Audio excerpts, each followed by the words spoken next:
What's up, everybody? So it's about time that we revisited the glorious GMMK Pro finally. So if you guys have been following my videos, while I was at tech school, I made an initial video on this keyboard kit where I just assembled it and I tested it using just the stock stuff that comes in it. I just put their own keycaps on it, as you see right here, and I threw some of my own switches in it and I tested the sound and let you guys know how it was right out of the box.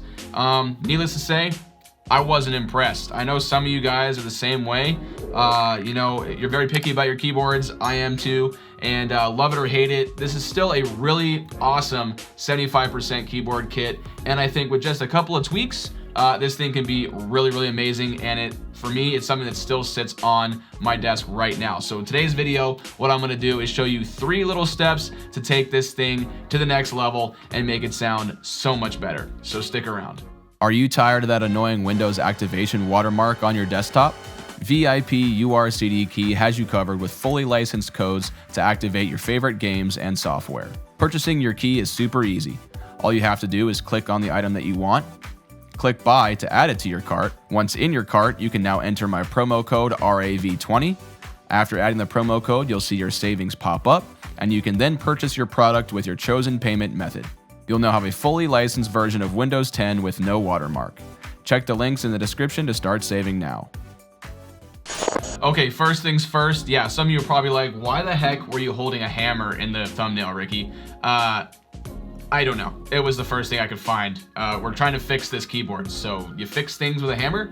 I don't know. We're not going to use this today. Just don't worry about it.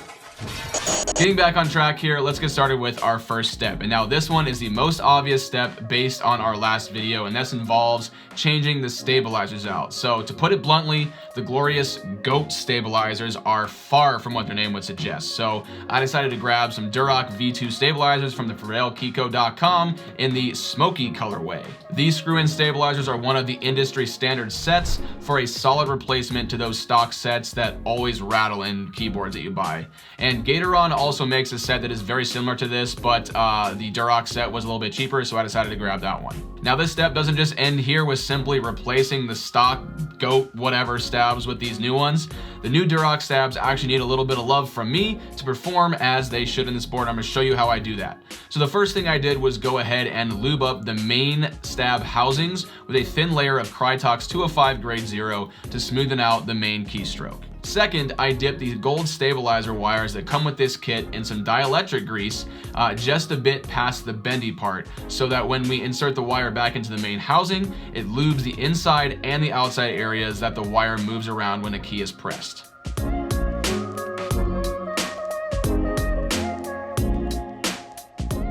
Okay, let's move on to step 2 here. So after taking care of the stabilizer problem, I decided to do my usual Band-Aid mod to the PCB of the GMMK Pro. So I noticed that the stock stabilizers had a very weird noise when they hit the PCB when they bottom out, so I figured this would help out with that sound profile. All I do here for this mod is cut thin strips of cloth Band-Aid to the size of the bottom of a stabilizer and apply 2 to each area that would have a stabilizer in it.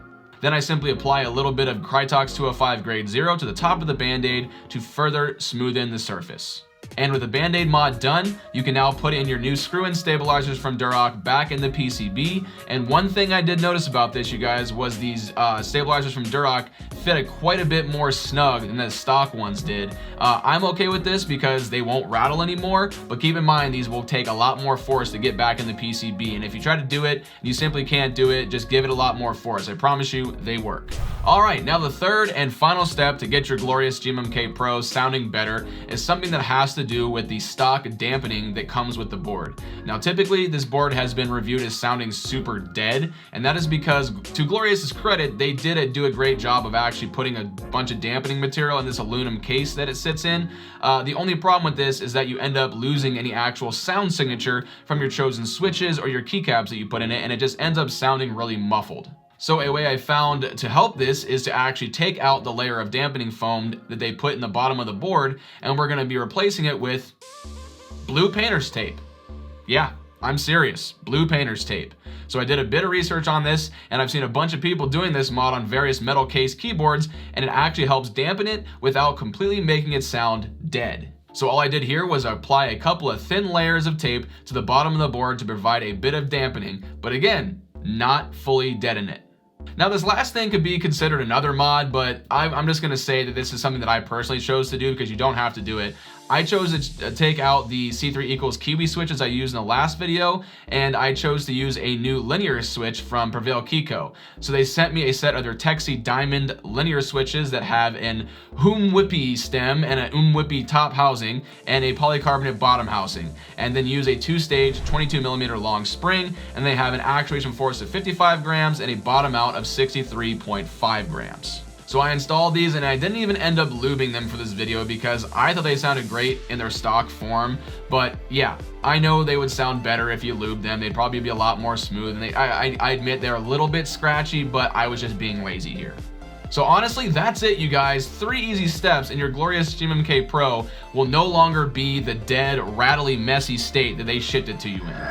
Now, all that's left is to leave you guys with a little before and after sound tests. So before I get out of here and let you guys hear that, go ahead and give the video a like if you've watched it this far. And if you want to go ahead and see my future content and more videos I'm going to be putting out, go ahead and hit that subscribe button and turn those notifications on so you'll always see my new videos when they come out, and help me go ahead and get the Visuals fam up to 50K, which is my current goal right now. So anyway, I hope you guys enjoy this sound test. Let me know in the comments below what you guys think of it, and I hope you have a good rest of your day.